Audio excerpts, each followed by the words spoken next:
This video is made possible by our generous supporters on Patreon. Check out patreon.com/NWR for all the details.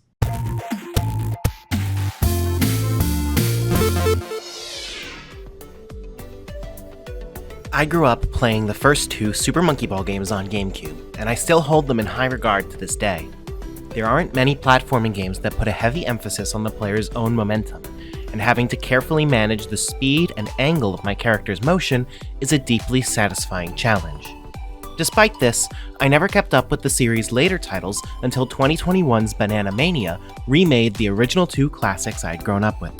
Now, Super Monkey Ball is receiving its first brand new title in over a decade, and the brief demo of the game I got to play has made me more excited than ever for its return. Banana Rumble features an evolution of the franchise's classic gameplay, acting as the natural next step in that style. The controls and physics feel fantastic, and the muscle memory I built up over 20 years with the originals transferred seamlessly over to the modern gameplay engine. I only got to play missions from the first two worlds of the game's story mode, so I didn't get a chance to see how difficult the game could get, but these early stages managed to present meaningful challenges through their optional objectives.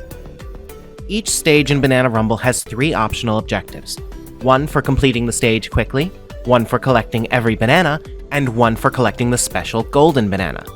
These optional objectives get difficult fast, so it won't take long for experienced Monkey Ball players to receive a challenge that's a match for their abilities. As someone who likes a good challenge myself, the golden banana is often a particular highlight, as many stages will require a strong familiarity with the game's mechanics in order to grab it. The Super Monkey Ball franchise has experimented with new movement mechanics in the past, such as an ill-conceived jump button, and Banana Rumble is the first time I felt like one of these mechanics is a truly good fit for the franchise. Banana Rumble introduces a chargeable spin dash that gives the player a boost of speed in any chosen direction.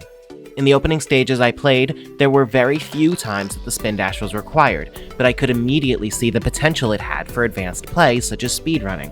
The ability to charge the dash while moving and then release it in any chosen direction gave me the ability to retain a higher speed when making right turns, and the mandatory cooldown after each dash forced me to think carefully about what the best applications of the new move would be. In addition to the classic gameplay, Banana Rumble also features extensive multiplayer, with a number of different game modes that can all be played either locally or online. In addition to the entire story mode being playable cooperatively, there are 5 battle modes that can be played with up to 16 players, such as racing, banana hunt, and a robot smashing competition. Of the 5 battle modes, I was most interested in racing, since the other modes felt a bit like trying to fit the square peg of Super Monkey Ball's gameplay into a round hole. But perhaps I'll be proven wrong once I get to play against a full lobby of humans instead of mostly CPU opponents. Super Monkey Ball Banana Rumble has revitalized my interest in the series in a way that Banana Mania could not. Banana Mania's physics never felt quite right, which clashed with my muscle memory of classic stages, and it did a poor job of recreating the various party games that were included alongside the main gameplay. The battle mode doesn't quite live up to the variety of the old party games, but the traditional gameplay of the story mode feels just as good as ever. Only time will tell if the level design in later parts of the game lives up to the best challenges of the older games, but what I've seen so far makes me feel very optimistic. This video is made possible by our generous supporters on Patreon. Did you know that Nintendo World Report is funded directly by fans like you?